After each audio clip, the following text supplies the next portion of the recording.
Hello friends, hope you all are fine.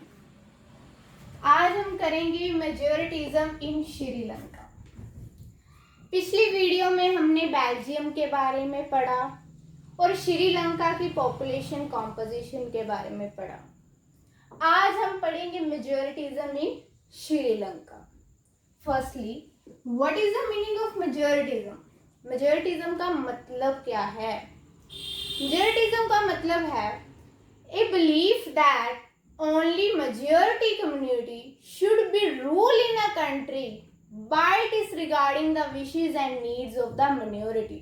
समझ में आया? नहीं। मेजोरिटिज्म का मतलब है ए बिलीफ दैट, बिलीफ का मतलब होता है धारणा या फिर विश्वास। ए belief that only majority community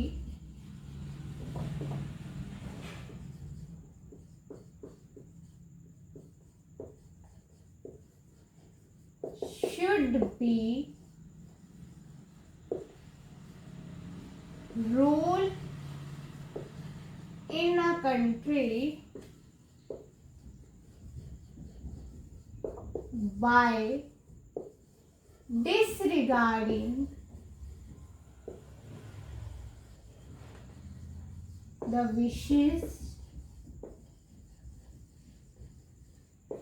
and needs of the minority.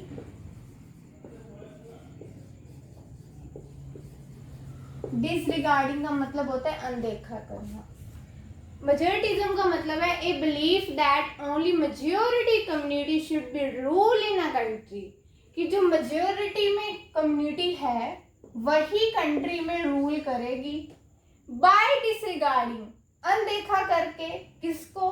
The wishes and needs of the minority, minority वालों की विशेस और नीड्स को अनदेखा करके मेजोरिटी वाली कम्युनिटी क्या करेगी? रूल करेगी इन अ कंट्री। होप आपको मेजोरिटिज्म का मतलब समझ आ गया होगा। Majoritarianism a belief that only majority community should be rule in a country by disregarding the wishes and needs of the minority.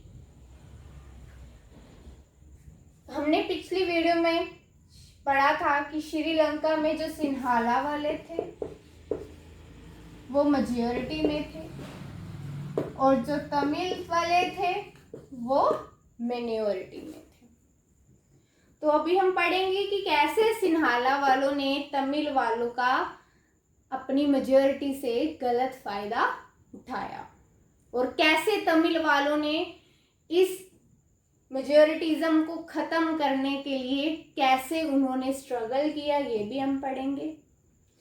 जैसे अपने इंडिया को 1947 में फ्रीडम मिला, आज़ादी मिली, और श्रीलंका को एक साल बाद 1948 में आज़ादी मिली, फ्रीडम मिला।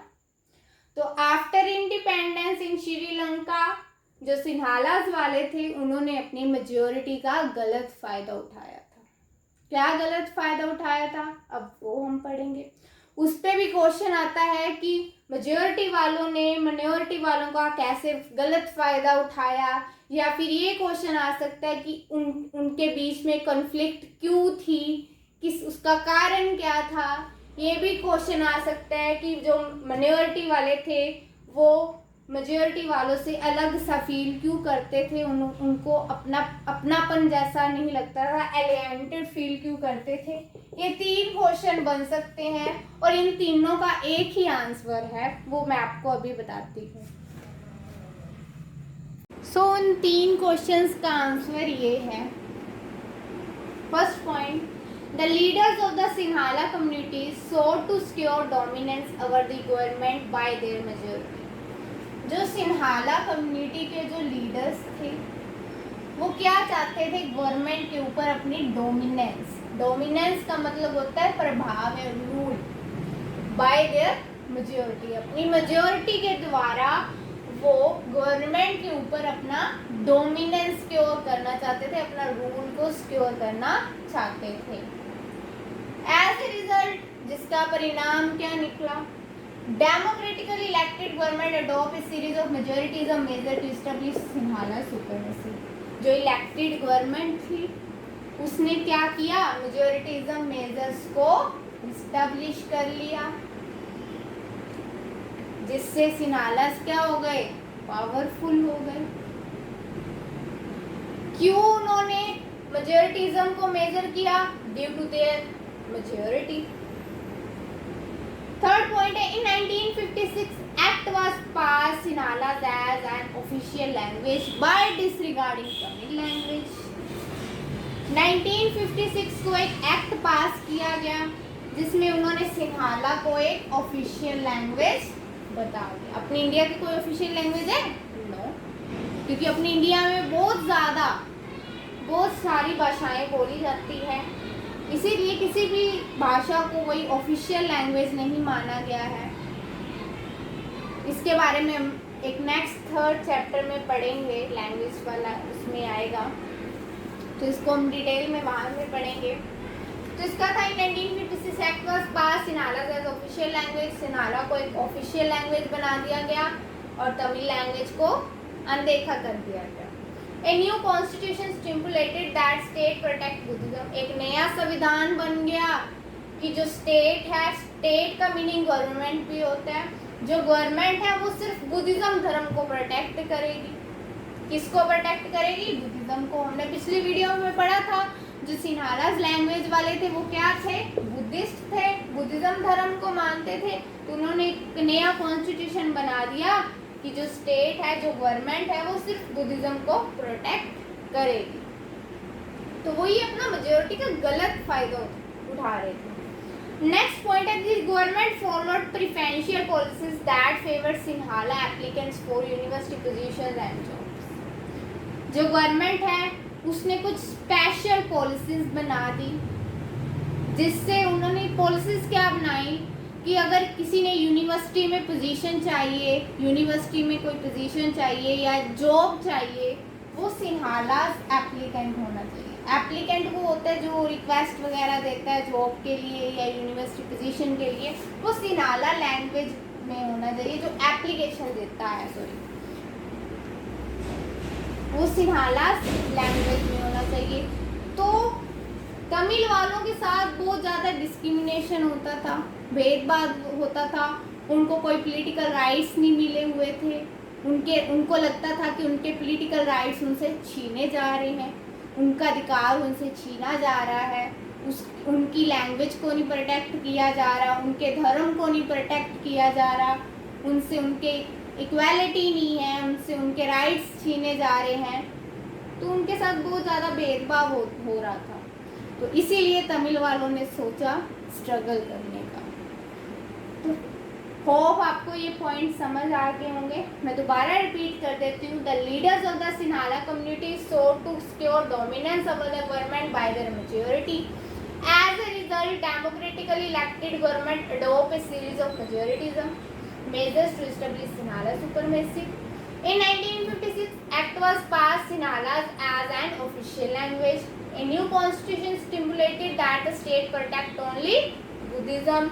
The government followed preferential policies that favored Sinhala's applicant for university positions and jobs. Hope so आपको ये पॉइंट समझ में आ गए होंगे।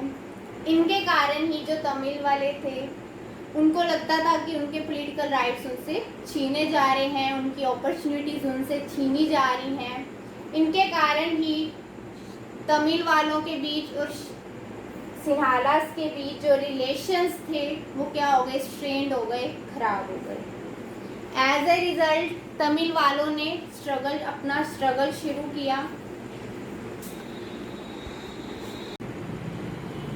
The Sri Lankan Tamils launched struggle and parties for recognition Tamil as official language, for equality, securing education and jobs for regional autonomy. तो Sri Lankan Tamils ने अपनी parties बना ली, स्ट्रगल करना शुरू कर दिया। क्यों करना शुरू कर दिया? For securing education and jobs, अपने आप को सिक्योर करने के लिए हमने पढ़ा था कि सिनालाज एप्लीकेंट्स में यूनिवर्सिटी में पोजीशन भी, अगर सिनाला एप्लीकेंट में हो आप होगे तभी आपको यूनिवर्सिटी में जॉब मिलेगी, तभी आपको यूनिवर्सिटी में पोजीशन मिलेगी, जॉब मिलेगी। तो वो उनसे अपना इक्वालिटी चाहते थे, फुली वो स्वतंत्रता चाहते थे, रीजनल ऑटोनॉमी मतलब कि पूरी वो स्वतंत्रता चाहते थे, आज़ादी चाहते थे, but their demand denied repeatedly, लेकिन उनकी जो डिमांड थी हमेशा ठुकराई जाती थी। In 1980, several political organizations were formed demanding an independent Tamil Eelam in northern and eastern part of the Sri Lanka. जो ये श्रीलंकन तमिल्स थे वो नॉर्थर्न ईस्टर्न पार्ट में रहते थे, तो उन्होंने ये डिमांड कर दी। इन 1980 में उन्होंने सेवरल पॉलिटिकल ऑर्गेनाइजेशन बनाई और उन्होंने डिमांड की कि उनकी एक स्टेट को उनको अलग कर दिया जाए, उनकी एक इंडिपेंडेंट तमिल ईलम बना दी जाए। Eelam means state. ओके, इतना समझ में आया आपको? The Sri Lankan Tamils launched struggles and parties for recognition Tamil as official language. हमने पढ़ा था कि सिन्हाला official language थी। For Tamil as official language, for equality, securing education and jobs, for regional autonomy. इनके लिए उन्होंने क्या किया? स्ट्रगल किया और पार्टीज लॉन्च की, बट उनकी जो डिमांड थी हमेशा ठुकराई जाती थी। फिर 1980 में सेवरल पॉलिटिकल ऑर्गेनाइजेशन बनी जिसमें उन्होंने डिमांड की इंडिपेंडेंट तमिल ईलम की, Eelam meaning state in northern and eastern part of Sri Lanka. The distrust between two communities turn into widespread, लेकिन जो इनके बीच अनविश्वास पैदा हो गया था, इसके कारण ये जो कन्फ्लिक्ट थी सिविल वार में चेंज हो गई। Firstly, what is the meaning of civil war? What is the meaning of civil war? A violent conflict. Violent means hinsak. A violent conflict between opposing groups within a country that becomes so intense that it appears like a war. कि हिंसक झगड़ा होना country के बीच में ही, opposing groups के बीच, जैसे कि श्रीलंका में सिन्हालाज और तमिल के बीच में क्या हुआ? कॉन्फ्लिक्ट हुआ। ये जो कॉन्फ्लिक्ट था एक बहुत ज़्यादा झगड़ा वॉयलेंट हो गया, हिंसक हो गया। तो जब वो जो वॉयलेंट हो जाए, जब कॉन्फ्लिक्ट वॉयलेंट हो जाए तो उसको हम वार का नेम दे देते हैं और उसको बोलते हैं सिविल वॉर। ओके, तो सिविल वार से क्या हुआ? Thousands of people were killed of both communities. दोनों कम्युनिटीज के हजारों लोग मारे गए। Many families were forced to leave the country as refugees and many most lost their livelihood. कईयों को कंट्री को छोड़ना पड़ा अपनी जान बचाने के लिए, कईयों ने अपने घर बार खो दिए। इट एंडेड इन 2009, जिसका एंड 2009 में हुआ। होप सो आपको इतना समझ में आया। अब हम नेक्स्ट वीडियो में अकोमोडेशन इन बेल्जियम के बारे में पढ़ेंगे। अगर अच्छी लगी हो वीडियो तो लाइक और कमेंट ज़रूर करना। Okay, bye.